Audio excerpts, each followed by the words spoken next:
Hare Krishna. We continue reading from Bhagavad Gita as it is, chapter 9, the most confidential knowledge, text 11. Avajananti mam muda manushintanum ashritam. This is the text. Param bhavam ajananto mama bhuta maheshwaram. Fools deride me when I descend in the human form. They do not know my transcendental nature as the Supreme Lord of all that be.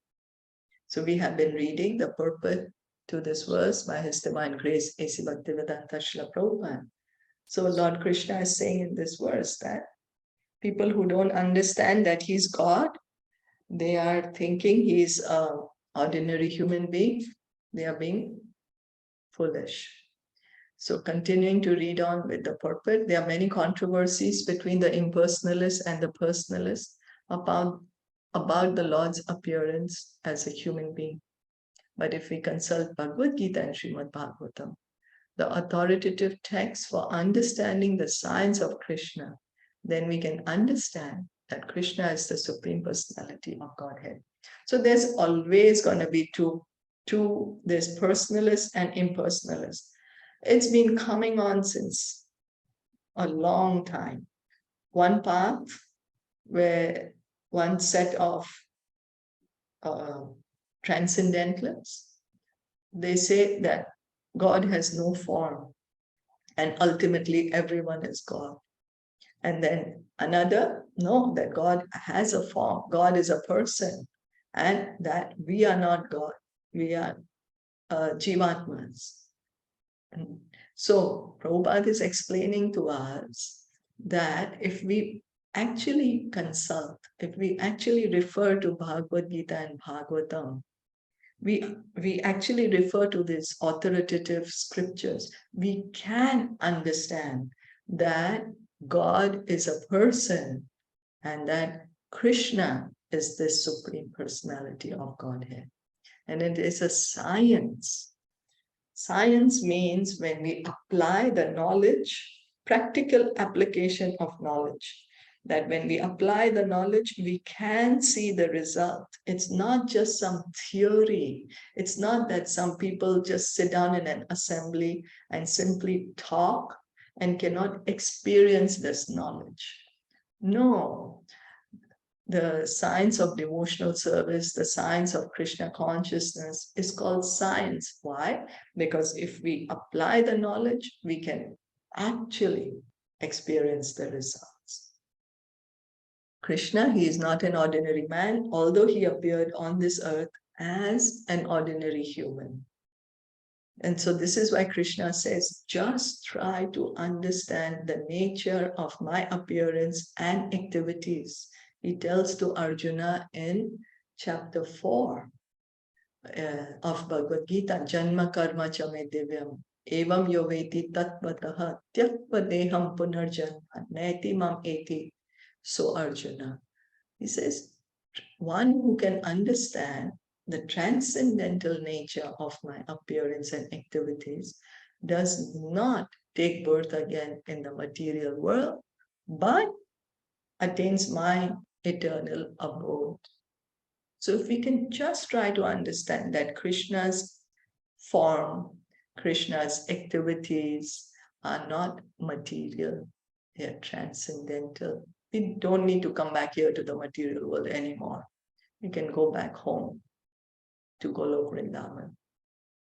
In Srimad Bhagavatam, first canto, first chapter, when the sages headed by Shaunaka inquired about the activities of Krishna, they said, so Srimad Bhagavatam is all full of questions and answers. You know, there are these sages of Naimisharanya, they are putting the questions to Sutta Goswami. And the sages of Naimisharanya, they appointed their leader to, because there are so many sages, so they appointed Shaunak Rishi, who was the most qualified to put the questions forth to Sutta Goswami.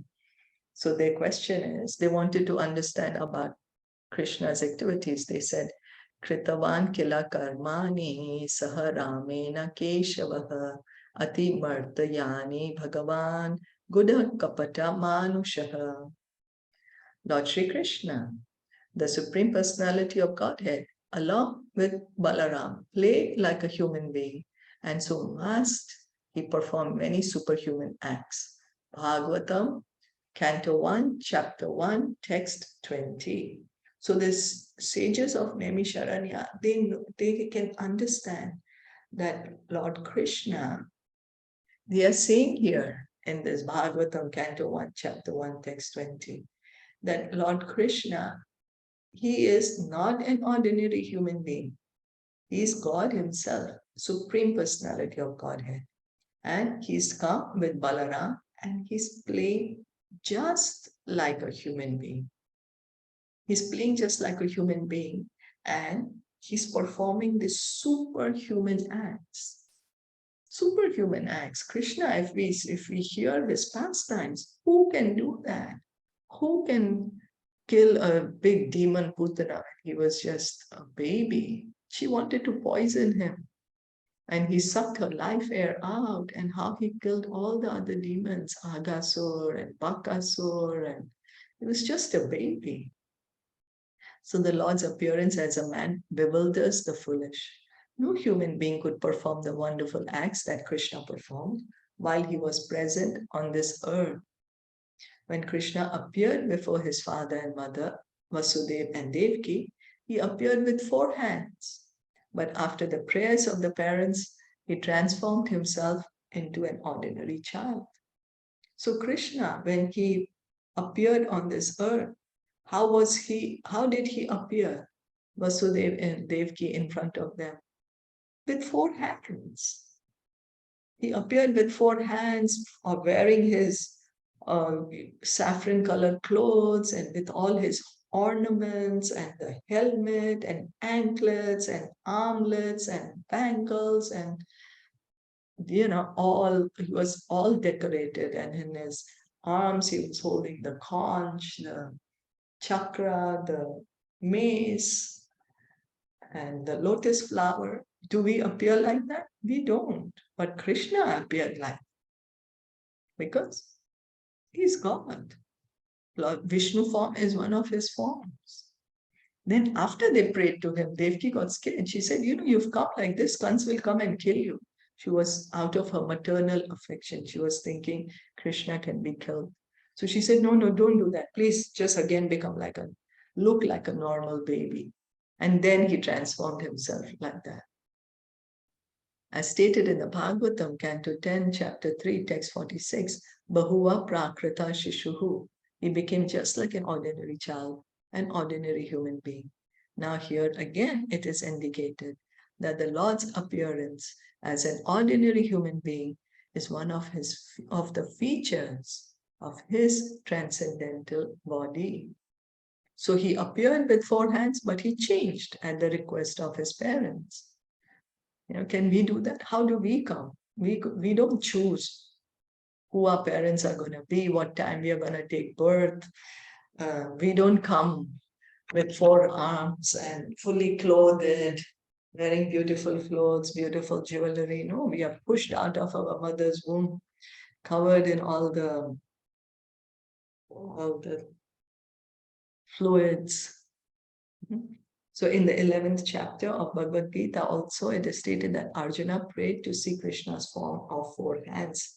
Teneva rupena chaturbhujena. After revealing this form, Krishna, when petitioned by Arjuna, again assumed his original human-like form, Manusha Rupam. These different features of the Supreme Lord are certainly not those of an ordinary human being. So in the 11th chapter of Bhagavad Gita, we can see that Arjuna, in the 10th chapter, he tells Krishna, yes, now I have completely understood that you are God. Parambhavam. That you are the Supreme Lord, the God of all gods. There's no one greater than you. Arjuna says that to Arjuna. Arjuna says that to Krishna.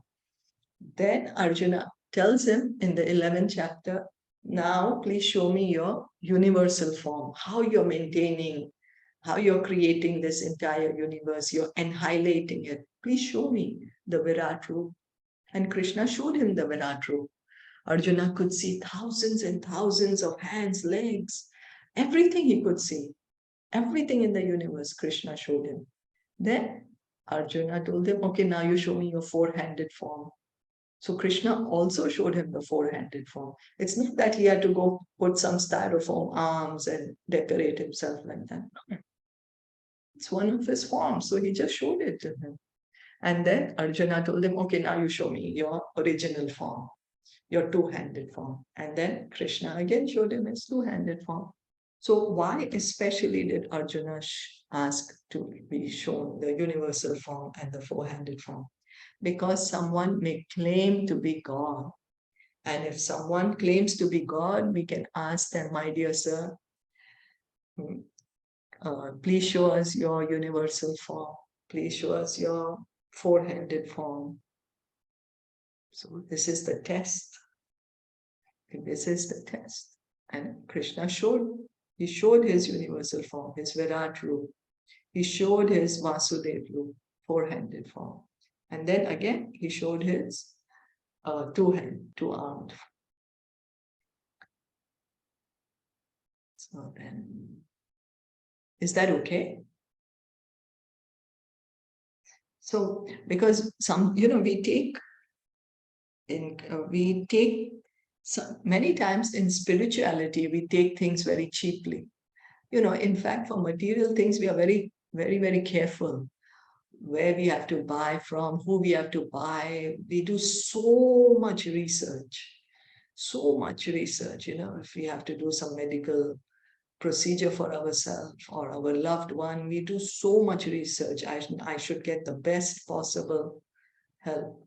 But when it comes to spirituality, we say, oh, anyone who is okay, whoever is talking seems something like spirituality, let me just follow them. And so then we accept everyone is incarnation of God.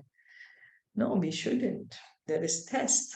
Is this person, what is he speaking? Where is he coming from? And in Kali Yuga, Krishna will come only as Kalki. Currently, there is no incarnation of God. Only Krishna is present in his name, as his name, rather. He's present here as his name, the Hare Krishna Mantra. That is Krishna's incarnation in Kali Yuga. Lord Caitanya came, he never called himself God.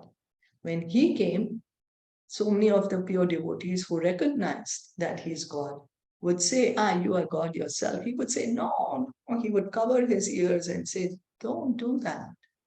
I'm not God. Although Lord Chaitanya did show to some of his devotees the Satbhuj form, for example, he showed. He showed to some of his confidential devotees his forms of Krishna. So we'll stop here for today. Are there any comments, questions?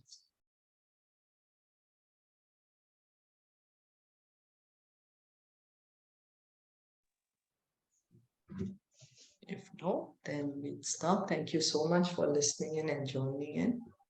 Bhagavad Gita ki jai, Srila Prabhupada ki jai, Gaur Bhakta Vrinda ki jai. Hare Krishna.